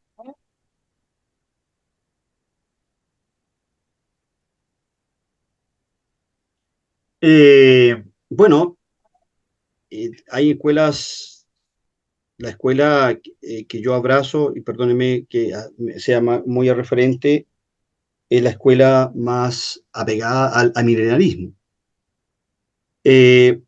Yo fui dispensacionalista yo tengo, a ver, ¿cuántos años? Yo tenía 25 años y hoy día tengo 56, entonces tengo 31 años. 31 años. 31 años de cristiano. Durante 25 años, un poquito por ahí, fui dispensacionalista y yo creía estas cosas. Hasta que participé porque andaba en búsqueda de suplir algunas confusiones que yo tenía en la medida que yo iba estudiando, y llegué a un seminario teológico presbiteriano, y ahí aprendí lo que era la escatología reformada. Entonces, el tema, Pastor Israel, es, primero, no hay el milenio, ya estamos en el milenio, ¿ya? El milenio nace, Sí, concuerdo con eso. el milenio parte ahí en el año 70, porque el milenio es algo, no es literal, sino que es algo espiritual o algo alegórico. Amén. El mundo dispensacionalista tiene que ser, o sea, para que sus conjeturas puedan tener asidero, Pastor Israel, mayoritariamente va a interpretar las profecías bíblicas en forma literal. ¿Ya? Y el mundo, o los otros hermanos que están al otro lado de la vereda, interpretamos las profecías bíblicas en forma literal, pero cuando la misma palabra dice que son alegóricas, la interpretamos en forma alegóricas. ¿Ya? Por ejemplo, nuestros hermanos dispensacionalistas creen que las promesas hechas a Abraham son literales y son físicas. Pero si usted empieza a analizar y a desmenuzar, Pastor Israel, va a llegar a la conclusión de que las promesas hechas a Abraham son espirituales, ¿ya? Y que se centran todo en Cristo. Cuando Cristo llega, cumple el pacto de redención, ¿cierto? Se cumple, ¿cierto?, las promesas hechas a Abraham en Cristo. El rapto el arrebatamiento está en las Escrituras. No sabemos cuándo Dios nos va a arrebatar y vamos a recibir al Señor en el aire. No lo sabemos. Pero no va a haber, después del rapto, 1000 años como se interpreta dentro de esta ala del cristianismo llamada dispensacionalista. Sino que hoy día, voy al tiro contigo, Arián, sino que hoy día la iglesia está gobernando, escuchen bien, está gobernando con Cristo. Solo que cuando Cristo venga por segunda vez va a consumar su reinado en la tierra, con la iglesia. ¿Se entiende? Pastor Israel, básicamente es eso lo que les puedo Sí. explicar, porque es mucho más. Ya, Hermano Arián, por favor, adelante. gracias. Ok, Pastor Israel. Mi hermano Alejandro, ¿cómo estás? Buenas Bien, tardes, bien, buenas hermano Arián, tardes. ¿cómo está? Un agrado tenerte acá. Bien, bien, bien, gracias a Dios. Oiga, mi hermano, tengo dos consultas. La primera, orientado al pentecostalismo chileno como tal. Y me llama la atención, y bueno, usted lo dijo, que Scofield, siendo un congregacionalista, tenga tanto asidero en nuestra mentalidad o en nuestra forma de entender la escatología o la apocalíptica propia de la Biblia, siendo un congregacionalista.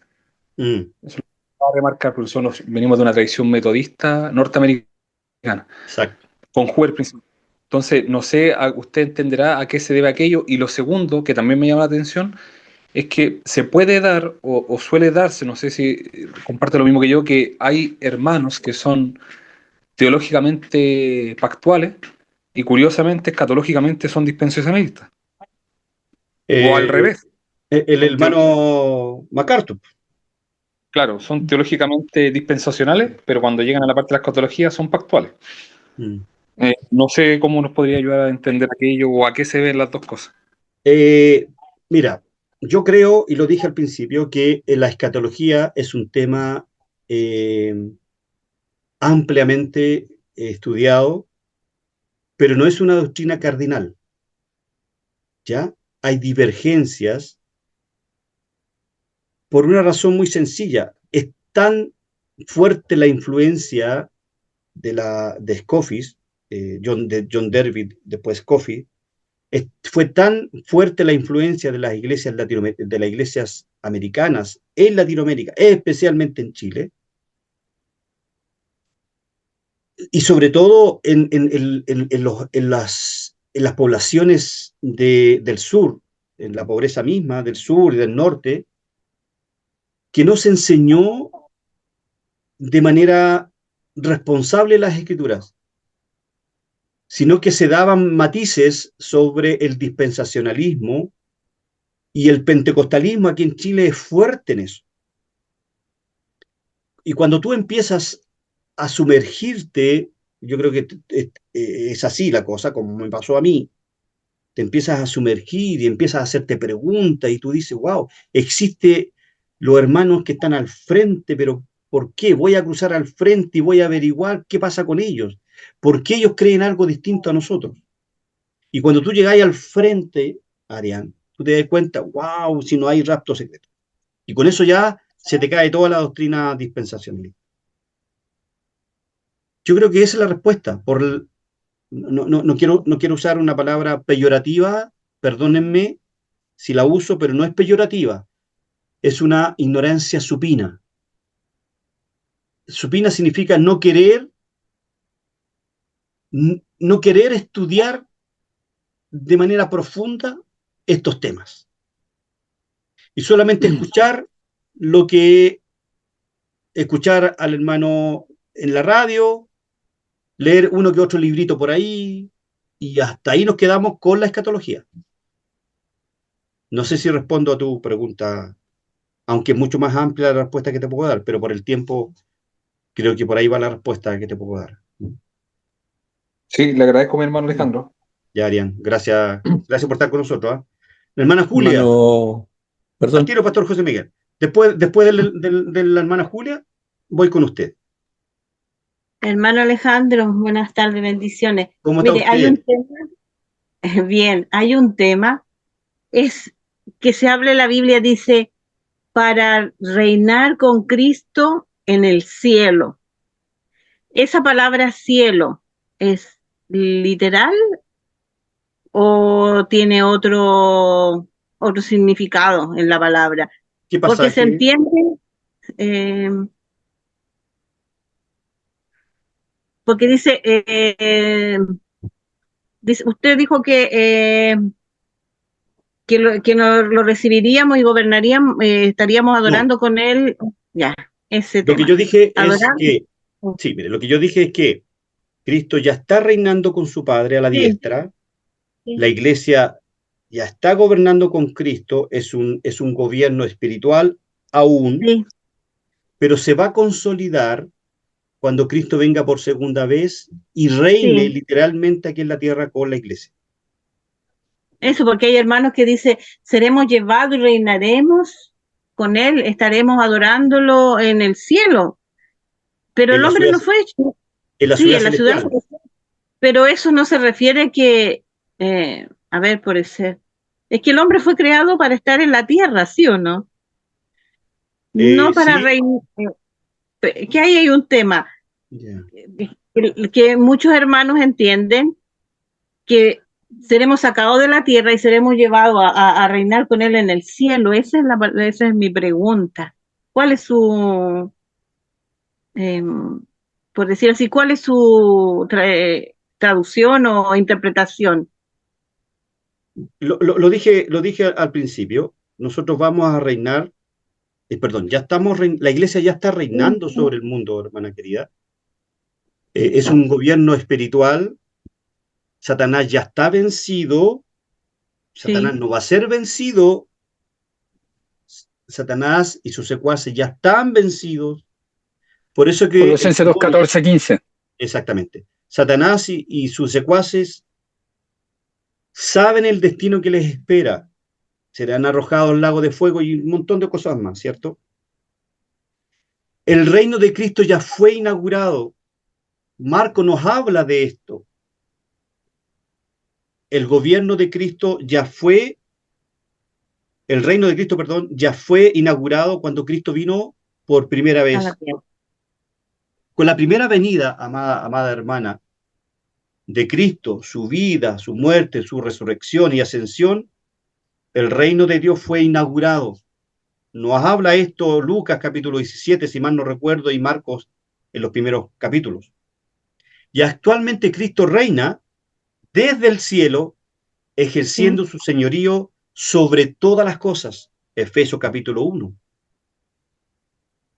Y los creyentes ya participan, y esto es importante, amados hermanos, ya participan en este reino como embajadores de Cristo en la tierra. ¿Se entiende? sí, Pero ¿cuándo se va a consumar este reino? En el regreso de Cristo venida. en su venida, en su segunda venida. Cuando Cristo regrese no será para trasladarnos a otra parte del universo, sino para renovar completamente los cielos y la tierra, Y como dice segunda de Pedro, capítulo 3, cielo nuevo y tierra nueva. Este será el lugar, amada hermana Julia, donde los creyentes vivirán, usted y yo viviremos para siempre, disfrutando de la presencia misma como Adán y Eva disfrutaban, En un principio. libres de pecado y sufrimiento y muerte, como dice Daniel 9:27, dice que se acabará la prevaricación, porque todavía no se acaba, porque todavía hay pecado en la tierra. Por lo tanto, los creyentes, usted y yo vamos a gobernar, reinar con Cristo, los redimidos del Antiguo Testamento, judíos y gentiles, del Nuevo Testamento, judíos y gentiles, vamos a reinar Pero este reino o este reinado se llevará a cabo en la nueva creación, una creación nueva. No sé cómo Dios lo va a hacer. Él es el gobernante del universo entero, no en otro lugar, aquí en Sí, la tierra, yo lo como dice entendía, Apocalipsis capítulo 5. ¿Mm? sí, yo lo entendía de esa manera. Así es. Y los hermanos tienen otro concepto. Mm. Muchos hermanos tienen otro concepto. Entonces, por eso le preguntaba a usted. No sé si le contesté su pregunta. Sí, gracias, hermano Ya, Alejandro. perfecto. ¿Hay alguna otra pregunta, Pastor José Miguel, por favor, adelante? No, más que nada era para confirmar lo que le había dicho usted a nuestro hermano Adrián, Arrián o Sí, Adrián. sí, sí, sí. Eso, o sea, igual hay muchos hermanos ya pentecostales como que están cambiando el switch. Ya, si en delante, ¿no es cierto?, se hablaba de un porcentaje más o menos altísimo.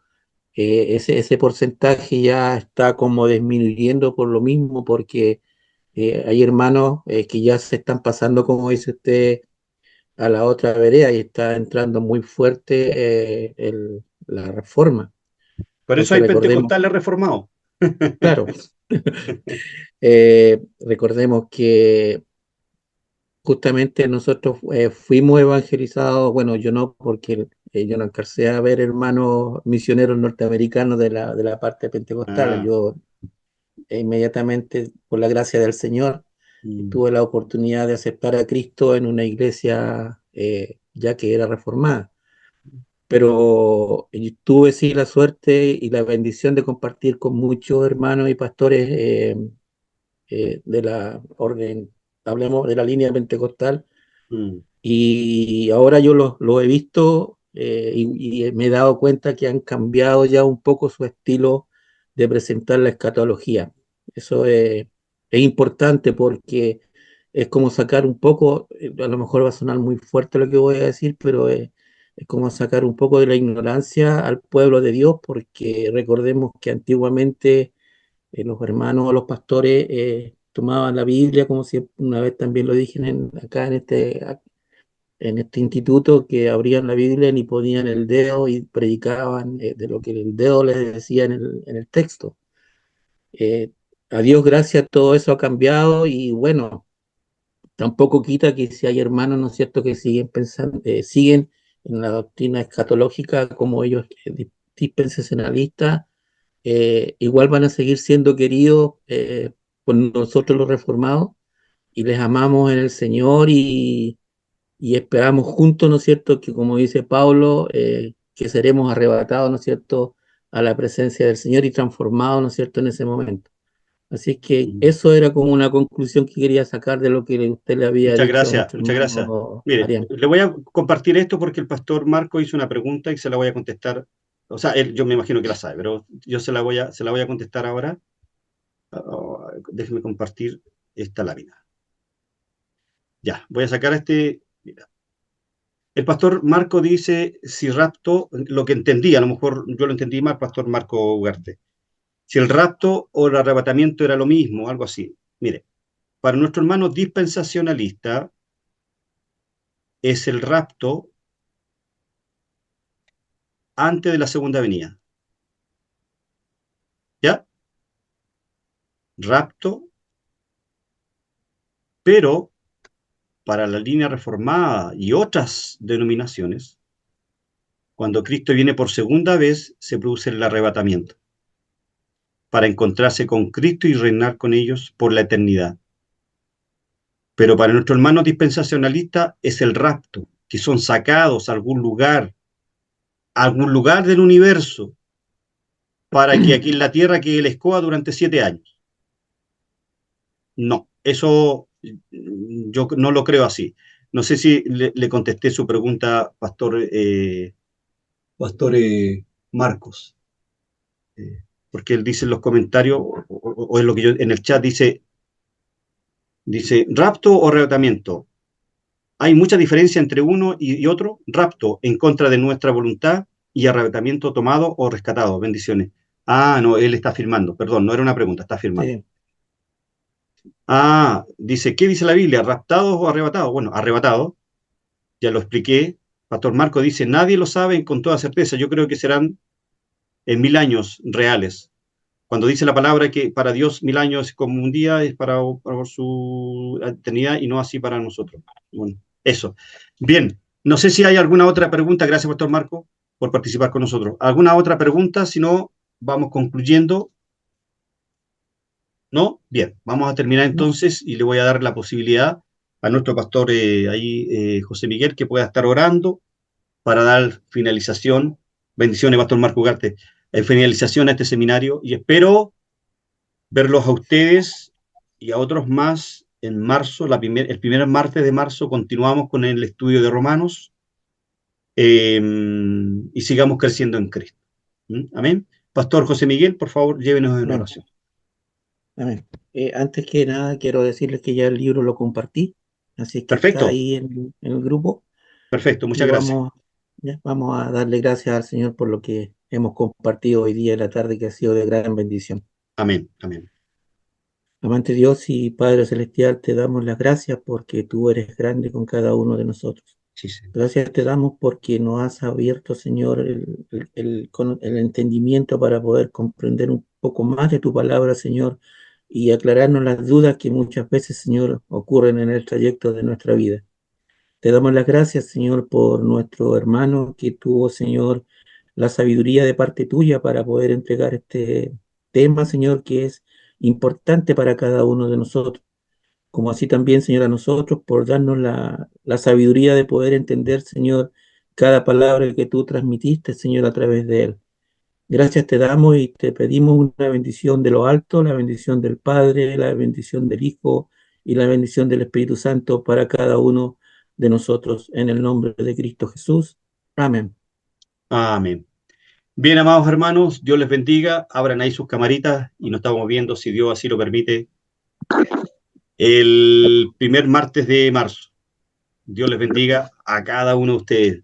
Chao, chao. Bendiciones. Cuídense. Chao, nos vemos, cuídense. Chao, chao. Cuídense. Voy a estar subiendo este seminario entre hoy día y mañana para que los puedan compartir en sus redes sociales. Y si usted ha sido bendecido, comparta con otros la bendición. Amén. Amén. Un abracito, cuídense. Chao, chao. Quiero darle las gracias, hermano, por haber orado en mi proceso de recuperación después Amén. de mi operación. Amén. La gloria del Señor. Bien. Un abracito, cuídese mucho. Y estoy incluso hasta más delgado. De la receta. Ya pues, chao, chao. Ya, Hermano Mario, cuídense. Saludos a usted y a su hermano esposita, Mario, cuídense. cuídese. Hermano Cristian, chao, chao, hermana Gladys. Chao, chao.